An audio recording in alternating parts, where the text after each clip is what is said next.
کے یہ تمہارے خیر خواہ ہیں، اچھی باتیں کہتے ہیں، لیکن آج وقت ہوا ہے چاپلوسی کرو تو بس یہ بڑا اچھا آدمی ہے، چاہے وہ دینے کا آدمی نہ ہو، اس کی کوئی وقت نہ ہو، تم نے مشورہ لینا ہے تو اللہ والوں سے لو، حضرت مفتی صاحب سے لو اور اکابر سے لو، تمہیں صحیح مشورہ دیں گے اور ان کی بات مانو۔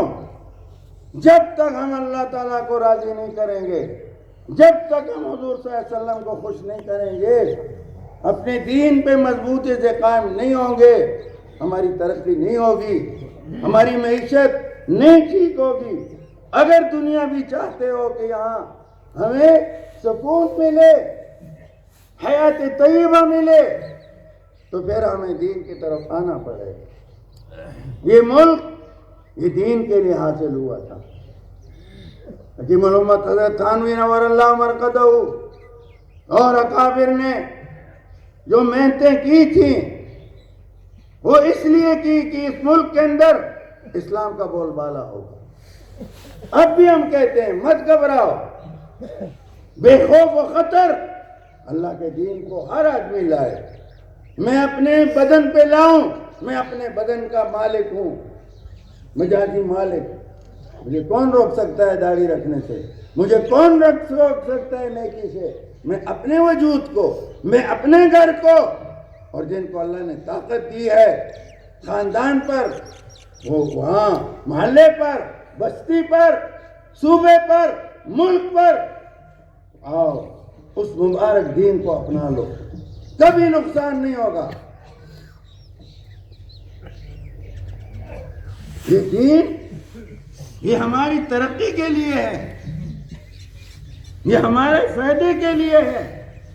صحابہ کرام کا زمانہ ہمارے سامنے ہے، ذرا سیرت اور تاریخ پڑھو، ان کی کیا کیفیت تھی اور بعد میں ان کی کیا کیفیت بنی جب حضور صاحب کے غلام بن گئے۔ ساری کائنات کے الحمدللہ وہ بادشاہ بن گئے، پوری دنیا ان کے آگے جھک گئی، اللہ نے ہر برکت ان کو عطا کی۔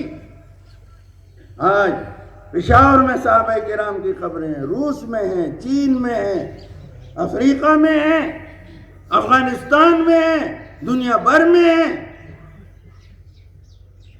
پہنچ گئے ساری دنیا تک ایمان کے ساتھ اور تقوی کے ساتھ، جہاد فی سبیل اللہ کے ساتھ۔ اللہ کرے ہمارے فوجی یونٹوں پر، فوجی ہمارے بھائی ہیں، لیکن اچھی باتیں آپ سنا کریں، آپ بھی، عوام بھی، ہم دشمن نہیں ہیں۔ ایک مولوی عالم پاکستان کا دشمن نہیں ہے، کوئی ایک بتائے؟ سب علماء پاکستان کے خیر خواہ ہیں۔